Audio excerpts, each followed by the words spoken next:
ভাইরাসের গঠন উপাদান, যে ব্যাকটেরিয়া কি কি দিয়ে গঠিত এবং ভাইরাস কি কি দিয়ে গঠিত, এবং ব্যাকটেরিয়া আসলে কি, ভাইরাস কি, এদের বৈশিষ্ট্য, মানে ব্যাকটেরিয়া এবং ভাইরাসের গঠন উপাদান এবং তাদের বৈশিষ্ট্যগুলো পড়বা। ঠিক আছে, ওকে।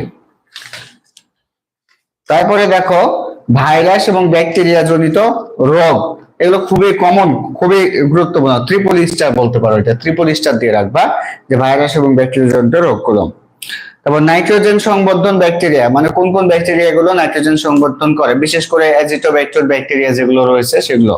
তারপর কোন ব্যাকটেরিয়া কি তৈরি করে, যেমন হচ্ছে ইকোলি ব্যাকটেরিয়া অন্ত্রে ভিটামিন বি তৈরি করে। তারপর হচ্ছে কি তৈরিতে কোন ব্যাকটেরিয়া লাগে, যেমন হচ্ছে ধরো পনির তৈরিতে বা বিভিন্ন উপাদান তৈরিতে বা দই তৈরিতে কোন ব্যাকটেরিয়া লাগে এগুলো। এবং কি পচাতে কি ব্যাকটেরিয়া লাগে, ধরো পাটের আঁশ পচাতে কোন ব্যাকটেরিয়া লাগে, এই ধরনের উদাহরণগুলো, যে কি তৈরিতে কি ব্যাকটেরিয়া লাগে এবং কি পচাতে কি ব্যাকটেরিয়া লাগে, মানে কোন ধরনের ব্যাকটেরিয়ার নামগুলো। হ্যাঁ, তারপর হচ্ছে ইকোলির বৈশিষ্ট্য সমূহ, খুবই গুরুত্বপূর্ণ, এস্কেরিসিয়া কোলি বা ইকোলির বৈশিষ্ট্যগুলো ট্রিপল স্টার দিয়ে রাখবা, মানে এর বৈশিষ্ট্যগুলো খুব ভালো করে পড়বা। তারপর ব্যাকটেরিয়ার জিনোমে থাকে কি, আমি এটা বলে দিয়েছি যে ব্যাকটেরিয়ার জিনোমে থাকে নিউক্লিওয়েড, ব্যাকটেরিয়ার জিনোমে থাকে কি, নিউক্লিওয়েড। তারপর হচ্ছে দেখো ম্যালেরিয়া পরজীবী, তোমার ম্যালেরিয়া পরজীবী একটু দেখবা যে কয়দিন পরে জ্বর আসে, সুপ্ত অবস্থা কয়দিন এবং কিভাবে ছড়ায়, এই জিনিসগুলো, এবং জ্বর কতদিন পর পর আসে, কত ডিগ্রি ওঠে, ম্যালেরিয়া পরজীবী থেকে এটাও পড়বা। এই যে অণুজীব অংশটা বললাম, এটা খুবই গুরুত্বপূর্ণ অধ্যায়, এবং এখান থেকে অনেকগুলো টপিক আছে, তার ভিতরে যে টপিক গুলো বললাম সেই টপিক গুলো গুরুত্ব সহকারে পড়বা, ইনশাআল্লাহ এর বাইরে কোশ্চেন যাবে না।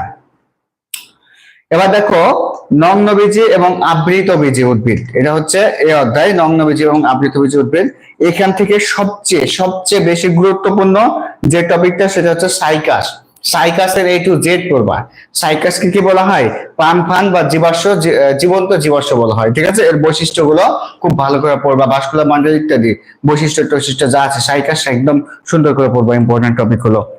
তারপরে দেখো কোন উদ্ভিদে জাইলেমে কোন ভেসেল আছে এবং কোন উদ্ভিদে নেই, মানে কোথায় কোন উদ্ভিদে জাইলেম ভেসেল আছে এবং কোন উদ্ভিদে জাইলেম ভেসেল নেই, এই ধরনের যে উদাহরণগুলো রয়েছে তোমাদের কোশ্চেন ব্যাংকে, সেগুলো দেখবা যে কোন উদ্ভিদে জাইলেমে ভেসেল আছে, কোন উদ্ভিদে জাইলেমে ভেসেল নাই, বা একবীজপত্রী উদ্ভিদে জাইলেমে ভেসেল আছে কিনা, দ্বিবীজপত্রী উদ্ভিদে জাইলেমে ভেসেল আছে কিনা ইত্যাদি। তারপর অম্রা বিন্যাস গুলো দেখবা, নগ্নবীজী আবৃতবীজী উদ্ভিদে অম্রা বিন্যাস, এবং কোন গোত্রের উদ্ভিদকে, আচ্ছা নেটে কি প্রবলেম হচ্ছে,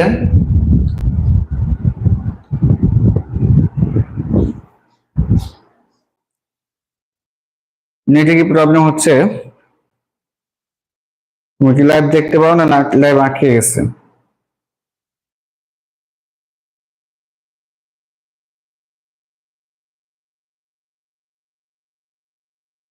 লাইভ কি দেখা যায় না আটকে গেছে?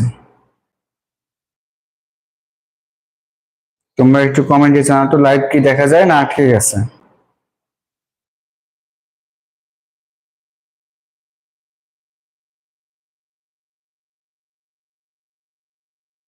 লাইভ কি আটকে গেছে?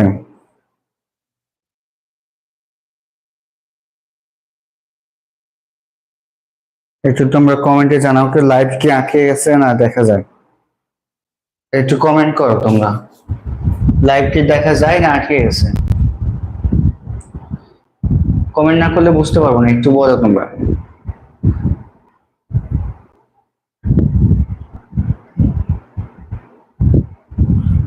লাইভ কি দেখা যাচ্ছে না আটকে গেছে?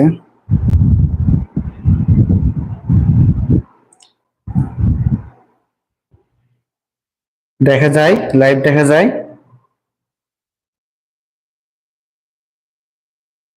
তোমরা একটু কমেন্ট করো, লাইভ দেখা যায় না আটকে গেছে?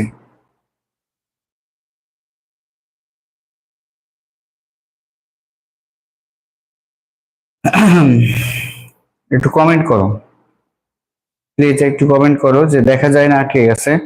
আমার এখানে আটকে গেছে মনে হচ্ছে, কিন্তু বুঝতে পারছি না যে দেখা যাচ্ছে না আটকে গেছে।